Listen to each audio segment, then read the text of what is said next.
भैया नमस्कार, मैं मनोज चौधरी हाईटेक किसान फेसबुक पेज और फार्मिंग एग्रीकल्चर यूट्यूब चैनल पर आपका बहुत बहुत स्वागत है। और आज आपको एक स्पेशल जो नरमा कपास की खेती है वो दिखाने जा रहे हैं इस वीडियो के माध्यम से। भाई साहब अपने साथ हैं पिंटू जी वर्मा, हरियाणा से के किसान हैं और इनकी जो खेती करने की पद्धति है वो और किसानों से काफ़ी अलग है। जो आपको वीडियो के अंदर दिख रही होगी, जो नरमा कपास इन्होंने लगा रखा है उसके बीच की दूरी भी आप देख पा रहे होंगे, लगभग 8 फीट की दूरी एक खुड से दूसरे खुड के बीच के अंदर है। तो इनसे पूरी चीज़ जानेंगे इन्होंने ये क्यों की है इस तरह की खेती। हालांकि इनके पानी की बहुत कमी है, 2 ही नोजल चल रही हैं इनके खेत के अंदर और ड्रिप विधि से इन्होंने ये खेती की है। तो पिंटू भाई साहब, आपका ये खेती इस तरह से खेती करने का मकसद क्या है? खेती करने का मेन मकसद सबसे ज़्यादा तो यही है कि एक तो पानी की बचत। हमारे पानी वाटर जोन बिल्कुल ही ख़त्म हो चुका है। पानी पीने के ऐसे लाले हो रहे हैं कि पानी पीने का नहीं है भाई जी। हाँ, तो मेन मकसद तो ये था। दूसरा ऐसा है कि हम थोड़ी लागत से ज़्यादा मुनाफा पाएँ।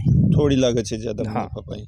तीसरा हमारा ये कपास लगा रखी है, मिट्टी का अच्छी तरह से सोलाइजेशन हो जाए। दूसरी बात ऐसा है कि 8 फुट पर लगाने का तात्पर्य ये है कि हमें बदल के खेती न करनी पड़े। उस खेती में हम छोटे ज़मींदार होते हुए भी इस खेती को बार बार ले सकते हैं। तो भाई साहब, ये बीच की जो ज़्यादा दूरी है आपने लगभग 8 फीट की दूरी रखी है, इसका क्या मकसद है आपका? फसल चक्कर, एक तो मेन मकसद तो फसल चक्कर है। फसल चक्कर अपनाना नहीं पड़ेगा। जैसे हमने कि 8 फीट पर लगा रखी है, 4-4 फीट पर ड्रिप लगाते हैं जी। वो ड्रिप 4 फीट वाले, जैसे पिछले साल इस साइड में कूप था, ये बंद कर दिया।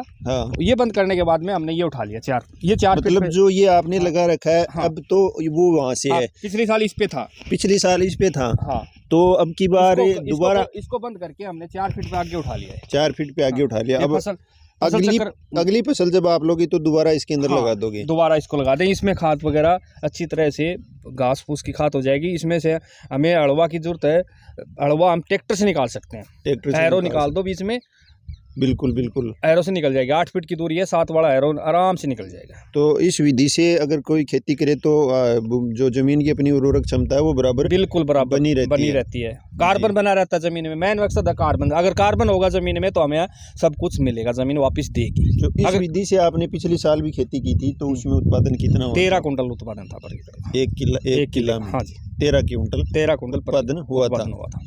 और ये जो आपका ये बीज के अंदर लगाया हुआ है, ये आपने और भी कुछ सोचा होगा इसके बारे में? ये हमने ट्रैक्टर के पीछे पलाव जोड़ के हमने कूप बनवाया, नाला बनवाया जी। नाला बनवा के इसमें गोबर की खाद डाली है। गोबर की खाद डाली है। ये देखो गोबर की खाद डाली है। ये देखो गोबर की खाद डालने के बाद हमने 2-2 फीट पे ये बीज शोविंग करवा दी।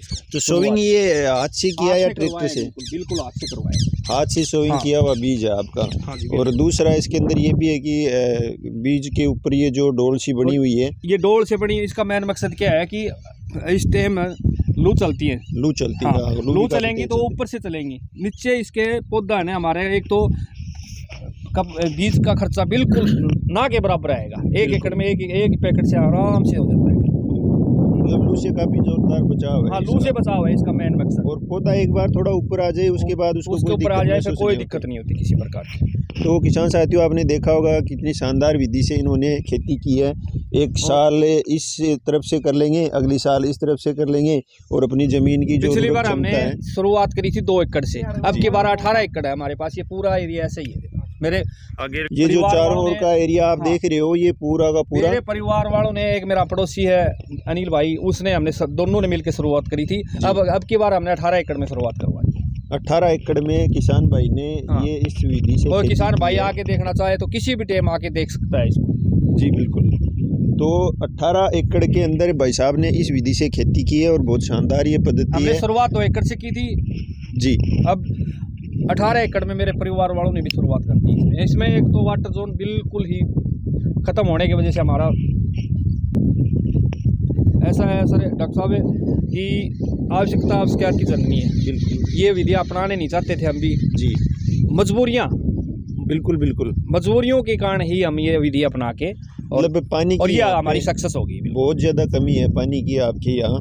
हाँ। और राजस्थान के भी बहुत से बड़े एरिया के अंदर पानी की समस्या है, तो वो किसान भी इस तरह की पद्धति से खेती करें तो वो भी सक्सेस हो सकते हैं। और इस पद्धति से एक फायदा और है, जी। हमारे को एक लाल सुंडी आती है, वो नहीं आएगी जी बिल्कुल। लाल सुंडी बिल्कुल नहीं आएगी। हाँ बिल्कुल तो नहीं वो आएगी। तो दवाई का खर्चा बहुत हाँ, ज़्यादा बचेगा दवाई का अपना। खर्चा ना बिल्कुल ना के मत नाम मात्र ही बिल्कुल नाम थोड़ा। मात्र। तो किसान भाई पिंटू जी वर्मा ने आप हमें बताया कि इसके अंदर एक तो लाल सुंडी नहीं आती इस विधि से अगर अपन खेती करते हैं, और लाल सुंडी नहीं आएगी तो दवाई का खर्चा काफ़ी सारा अपना बचेगा, फसल चक्र बराबर बना रहेगा, एक साल इस तरफ कर लिया एक साल इस तरफ कर लिया, और अपनी ज़मीन की उर्वरक क्षमता है वो भी बराबर बनी रहेगी। इनके खेत के अंदर मात्र 2 नोजल चल रहे हैं और 2 नोजल से इन्होंने 18 एकड़ के लगभग ड्रिप विधि से खेती कर ली है। वीडियो को शेयर ज़रूर करें ताकि इस तरह की जानकारियाँ अपने और किसान भाइयों तक भी पहुँचती रहें। बहुत बहुत धन्यवाद। राम राम सर भाई।